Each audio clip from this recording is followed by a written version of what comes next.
नमस्कार। आज मैं आपके साथ एक यूनिक सी टेक्निक शेयर करने वाली हूँ जिसके थ्रू अगर इवन आपको अपना लग्न भी मालूम नहीं है, आपके बर्थ चार्ट के बारे में आपको कुछ भी मालूम नहीं है, तो वो भी आपको पता चल जाएगा कि आपका लग्न कौन-सा है। तो सभी राशियाँ इसमें मैं कवर करने वाली हूँ। तो हम जानेंगे कि आपकी लाइफ में एफर्ट आपको किस एरिया में देना पड़ रहे हैं ज़्यादा, या आपकी मेहनत कहाँ ज़्यादा लग रही है, या आपका पेन कहाँ से आ रहा है, आपको बहुत ज़्यादा एफर्ट्स डालने पड़ते हैं जिस काम में। तो हम आज सभी राशियों को कवर करेंगे। मेष राशि से स्टार्ट करते हैं। मेष राशि जिसके लग्न में बैठी है, उनके कैप्रिकॉर्न राशि जो है वो 10वें घर में है। तो यानी कि आपको वर्क प्लेस पे बहुत ज़्यादा एफर्ट्स डालने पड़ते हैं। आपको अपने आपके कॉलीग से भी ज़्यादा काम करना पड़ता है। आपका बॉस जो है आपको सबसे ज़्यादा काम देता है। आपको मतलब आपके पास आप वर्कलोड बहुत ज़्यादा रहेगा। या फिर इसी घर का दूसरा एस्पेक्ट देखें तो आपके फादर की जो ओरिजिनल फैमिली है, उनकी सिस्टर या उनके जो भी ब्रदर है, उनसे रिलेटेड आपको कुछ ना कुछ काम जो है आ जाता है। जैसे कि अगर आप लड़के हैं तो उस पे कि आपके चाचा को आप रेलवे स्टेशन से ले आओ, बुआ को रेलवे स्टेशन से पिकअप कर लो या ड्रॉप कर दो, या उनका बैंक का कुछ काम कर दो, तो ऐड ऑन रहेगा आपको ज़्यादा, मतलब कि और ज़्यादा रिस्पॉन्सिबिलिटीज़ आपके ऊपर आ जाती हैं एडिशनल। इवन इवन कि आपके और सिबलिंग्स भी होंगे, लेकिन ये काम के लिए आपको ही बोला जाता है। फिर अब हम बात करते हैं टॉरस राशि की। उनके 9वें घर में कैप्रिकॉर्न की राशि है, यानी कि उनको पिता से रिलेटेड पिता के काम करने पड़ेंगे। मतलब कि उनके पिता उनको कुछ ना कुछ उनसे काम करवाते रहेंगे। कि कुछ डॉक्यूमेंट से रिलेटेड कुछ भी, ये मेरा रिचार्ज करा दो, फ़ोन रिचार्ज करा दो, या फिर बैंक से रिलेटेड कुछ रहेगा। मतलब या तो पिता उनसे काम लेते रहेंगे या फिर इनको करना ही पड़ेगा। वो करवा लेंगे या इनको करना पड़ेगा, कुछ भी वाइस वर्सा कुछ भी हो सकता है, लेकिन रो के या हंस के आपको करना ही पड़ेगा। फिर बात करते हैं जेमिनाई लग्न की। इनकी कैप्रिकॉर्न की राशि है 8वें घर में। तो इन लॉज के लिए काम करना पड़ेगा इनको बहुत ज़्यादा, और इसमें एफर्ट्स भी बहुत ज़्यादा लगेंगे इनके। आप खुशी से करें, रो के करें, जैसे भी करें, लेकिन करना पड़ेगा ही। इवन अगर मान लीजिए ये कुछ रिसर्च में है, रिसर्च से रिलेटेड कुछ काम कर रहे हैं, या फिर कुछ ऑक्यूल्ट साइंस में है, तो इनको ना थोड़े ज़्यादा एफर्ट्स डालने पड़ते हैं और लोगों के कंपैरिजन में। तो ये फ्लेवर रहेगा इनका 8वें घर से रिलेटेड। और अब बात करते हैं कैंसर लग्न वालों की। कैंसर लग्न जिसका है, उनकी कैप्रिकॉर्न की राशि है 7वें घर में। तो स्पाउस के लिए बहुत ज़्यादा काम करना पड़ेगा, या स्पाउस आपसे बहुत ज़्यादा काम करवाएंगे। इवन हो सकता है कि अपना ही काम करवा लें, घर का काम तो है ही, साथ में और भी काम करा लें। अगर आप हस्बैंड हैं तो आपको वाइफ के लिए एक्स्ट्रा करना पड़ता है, और अगर आप वाइफ हैं तो आपको हस्बैंड के लिए नॉर्मल से एक्स्ट्रा करना पड़ता है। और अब बात करते हैं लियो लग्न वालों की। लियो लग्न जिसका है, उनके लिए कैप्रिकॉर्न की राशि 6ठे घर में है। यानी कि इनको अपना काम जो है, हम ऑफिस स्पेस की बात नहीं करें, बट ऑफिस वर्क की बात कर रहे हैं। तो ऑफिस वर्क इनका बहुत ज़्यादा, मतलब वर्कलोड इनके ऊपर काफ़ी ज़्यादा रहेगा। फिर इनका जो है कुछ लिटिगेशन से रिलेटेड कुछ ना कुछ इशू रहेगा, या लोन से रिलेटेड कुछ प्रॉब्लम रहेगा। इवन अगर कोर्ट केस में भी है तो उसमें भी काफ़ी ज़्यादा डिले पे डिले होगा, वहाँ पे इनके एफर्ट्स ज़्यादा लगेंगे। और अब बात करते हैं वर्गो लग्न के लोगों की। वर्गो जिसका लग्न है, उनकी कैप्रिकॉर्न की राशि है 5वें घर में। यानी कि इनको अपने बच्चों के लिए बहुत ज़्यादा एफर्ट्स डालने पड़ेंगे। बच्चे जो कहेंगे उनको इनको उनकी डिमांड्स भी हों वो पूरी करनी पड़ेंगी इनको। मतलब ऐसा है, मिला ही ऐसा है कुंडली में कि ऐसा डेस्टिनी कह लीजिए, या इनका कर्म कह लीजिए, पास्ट लाइफ कर्मा कह लीजिए, बच्चों को के लिए करना ही पड़ेगा, सारी लाइफ करना पड़ेगा। और अब बात करते हैं लिब्रा लग्न की। उनकी कैप्रिकॉर्न की राशि है 4थे घर में। तो चौथा घर क्या होता है, हमारा होम, या हमारी मदर, या फिर व्हीकल। तो ये 3 एस्पेक्ट मैं मेनली बता रही हूँ। अदरवाइज हर घर के 20-25 एस्पेक्ट्स होते हैं, बट मोस्टली 70-80% ना फर्स्ट 3 एस्पेक्ट में ही जो है मैच हो जाता है। तो लिब्रा लग्न वालों के लिए उनको अपनी मदर को खुश करना पड़ेगा, या अपनी खुशी के लिए बहुत ज़्यादा खुद ही खुश रहना भी उनके लिए एक एफर्ट होगा। जैसे कि मायूसी है, लेकिन उनको खुश रहना पड़ेगा, खुद को खुश रखने के लिए काफ़ी एफर्ट्स लगेंगे। और इवन मदर के लिए या उनकी हेल्थ के लिए इनको काम करना पड़ेगा। उनके लिए कुछ ना कुछ उनको खुश करने के लिए इवन आप कर भी रहे हो। ऐसा भी होता है कि आप खुशी खुशी भी कर रहे हो, या फिर वहाँ से डिमांड आ रही है, मम्मी ही डिमांड कर रही है कि ऐसा करो मेरे लिए, ये कर दो वो कर दो, या हेल्प ले रही हैं आपकी, या फिर घर से रिलेटेड कुछ ना कुछ आपसे काम करवा रहे हैं।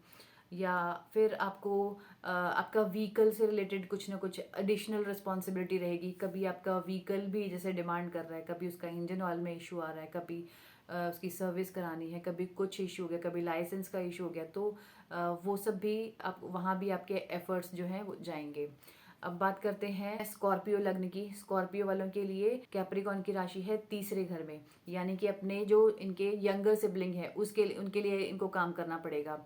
रोके करें या हंस के करें, आपको करना ही पड़ेगा। या फिर आपको अपने स्किल्स को अपडेट करने के लिए और अपने मतलब कि कम्युनिकेशन या राइटिंग, ईमेल राइटिंग, ऐसा काम या तो आपसे इवन अगर आपका जैसे आपका यंगर सिबलिंग नहीं है तो आपसे कोई ना कोई काम कराएगा, चाहे घर के लोग हों या फिर आपके ऑफिस स्पेस में भी हो सकता है ऐसा कि आपसे ना जैसे ईमेल राइटिंग या पेपर वर्क का काम जो है आपसे लिया जाएगा। आप कुछ भी गवर्नमेंट ऑफिस में जाते हैं, कहीं पे भी आपका इजीली पेपर वर्क नहीं हो पाता है, उसमें आपके बहुत एफर्ट्स लगते हैं। आपको पासपोर्ट बनाना है तो उसमें भी बहुत ज़्यादा एफर्ट्स लग रहे हैं, बहुत समय लग रहा है। और आपको कुछ भी मतलब किसी भी चीज़ से का पेपर वर्क है उसमें आपका जो है एफर्ट्स ज़्यादा जाएंगे, वहाँ से आपका पेन आएगा। और अब बात करते हैं सेजिटेरियस की। सेजिटेरियस के लिए दूसरे ही घर में कैप्रिकॉन की राशि है, यानी कि उनको अपनी ओरिजिनल फैमिली के लिए काफ़ी एफर्ट्स डालने पड़ेंगे। अपनी ओरिजिनल फैमिली के धन को संचय करने के लिए, सेविंग्स या उनके फाइनेंशियल एसेट्स बनाने के लिए काफ़ी एफर्ट्स जाएंगे। और कभी मतलब कि इवन अगर आप दूसरे शहर में भी रहते हो तो कभी आपको अपनी मदर के लिए, कभी अपने सिस्टर के लिए, कभी अपने ब्रदर के लिए, कभी अपने फादर के लिए कुछ ना कुछ काम करते ही रहना पड़ेगा। आपके पास ये एडिशनल रिस्पॉन्सिबिलिटी आ गई है। इवन कई बार ये इंसान ऐसे भी सोचते हैं कि मेरे कॉलीग हैं, मेरे फ्रेंड्स हैं, उनको तो ये सब नहीं करना पड़ता, मेरे ही पेरेंट्स या मेरी ही फैमिली ऐसी क्यों है। बट क्या करें, वो आपकी कुंडली है, आप ही लेके पैदा हुए हो, तो आपको ही बेयर करना पड़ेगा। अब बात करते हैं जिनका कैप्रिकॉन ही लग्न है। तो लग्न में बैठे हो तो मतलब पूरी लाइफ आपको बहुत काम करना पड़ेगा। ये समझ लीजिए घिस घिस के लाइफ कटेगी और हर चीज़ के लिए पूरी लाइफ जो है बहुत बहुत मेहनत करनी पड़ेगी, एफर्ट्स बहुत लगाने पड़ेंगे। अब बात करते हैं एक्वेरियस लग्न की। तो उनकी कैप्रिकॉन की राशि है 12वें घर में। तो यानी कि इनको ना थोड़ा सा अगर अब्रॉड जाना है तो उसमें बहुत ज़्यादा मतलब डिले कह लीजिए या बहुत एफर्ट्स जाएंगे। कभी कुछ पेपर में कुछ प्रॉब्लम आ गया, कभी कुछ प्रॉब्लम आ गया, तो उससे रिलेटेड अगर फॉरेन सेटलमेंट का कुछ इनका है, फॉरेन स्टडी का कुछ अगर प्लान्स हैं उसमें आपके इश्यूज आ रहे हैं, तो ये सब आपको फेस करना पड़ेगा। या फिर आपको नींद नींद जो है बहुत मुश्किलों से नींद आएगी। इवन ये इंसान ना ऐसे ही बोलता है कि अम, आज ठीक से नींद नहीं आई मुझे, आज ये बेड में ये इशू था, ये गद्दा ठीक नहीं है, समथिंग ऐसा।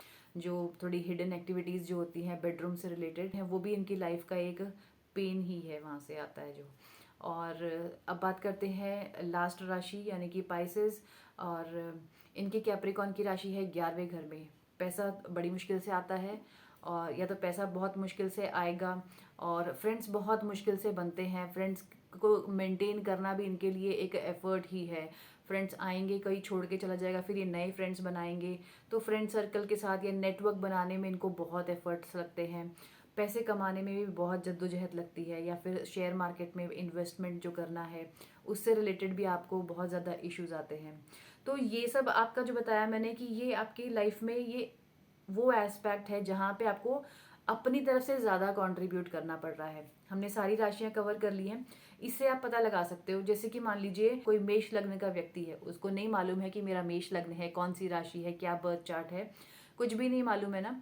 आप देखिए कि आपकी लाइफ में कहाँ आप नॉर्मल से ज़्यादा एफर्ट्स डाल रहे हो, फिर भी उसका रिजल्ट आए ना आए, या फिर वहाँ से आपको डांट भी पड़ रही है काफ़ी ज़्यादा, आप वहाँ पे काम भी ज़्यादा कर रहे हो, लेकिन आपको एफर्ट्स ज़्यादा डालने पड़ रहे हैं, आपको काम वहाँ ज़्यादा करना पड़ रहा है।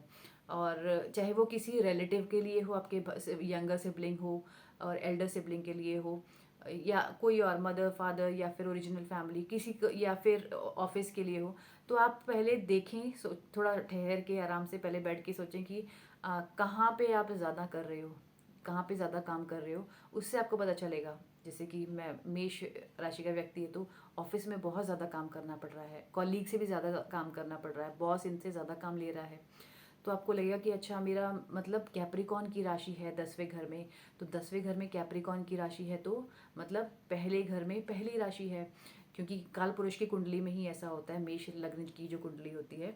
और एक और बात मैं आपसे कहना भूल गई कि जो पाइसेस की राशि है, पाइसेस लग्न है, उनको अपने जो एल्डर सिबलिंग है उसके लिए भी काफ़ी ज़्यादा काम करना पड़ता है। जैसे वो एस्पेक्ट भी आ जाता है, जैसे कि मनी एक या इनकम जो है या गेन्स जो है उसमें आपको बड़ी मुश्किल से आपको पैसा मिलता है, या किसी फ्रेंड को पैसा दिया उनसे वापस लेने में बहुत प्रॉब्लम आती है, इजीली नहीं मिलता है। इवन आपने अपने फ्रेंड को पैसे दिए लेकिन उससे वापस मांगना भी आपके लिए एक टास्क ही है। तो ये वाला एलिमेंट भी रहेगा पाइसेस लगने वालों की लाइफ में। आप देखिए कि आपके साथ आपके एफर्ट्स कहाँ पे जा रहे हैं। तो वैसे तो देखिए 10वीं राशि कहीं ना कहीं तो हमारी हर किसी के कुंडली में कहीं ना कहीं तो है, यानी कि हर इंसान कहीं ना कहीं ज़्यादा एफर्ट्स लगा ही रहा है। तो इसमें ज़्यादा मतलब क्रैंकी होने की या फ्रस्ट्रेट होने की ज़रूरत नहीं है, बल्कि इसको एक्सेप्ट कर लेना चाहिए कि कोई बात नहीं, सरेंडर कर दीजिए कि ठीक है, लाइफ के इस एस्पेक्ट में या इस रिलेटिव को आपको ज़्यादा ध्यान देने की ज़रूरत, मतलब आपको ज़्यादा करना ही पड़ेगा बस, और ज़्यादा आप कुछ कर नहीं सकते हो। ठीक है, कर लेंगे, किसी ना किसी के लिए तो करना ही है। तो बस यही बात है। तो वीडियो कैसा लगा, और आप बताइएगा कि जो मैंने एस्पेक्ट्स बताए हैं सभी घरों से रिलेटेड, और आप बताइएगा कि आपके कुंडली के साथ ये कहाँ पे मैच हो रहा है आपकी लाइफ के साथ। कमेंट करके ज़रूर बताइएगा, और इस वीडियो को लाइक और शेयर कीजिए, और ऐसे ही एस्ट्रोलॉजी के वीडियोस देखने के लिए आप मेरे चैनल को सब्सक्राइब कर सकते हैं। Thanks for watching.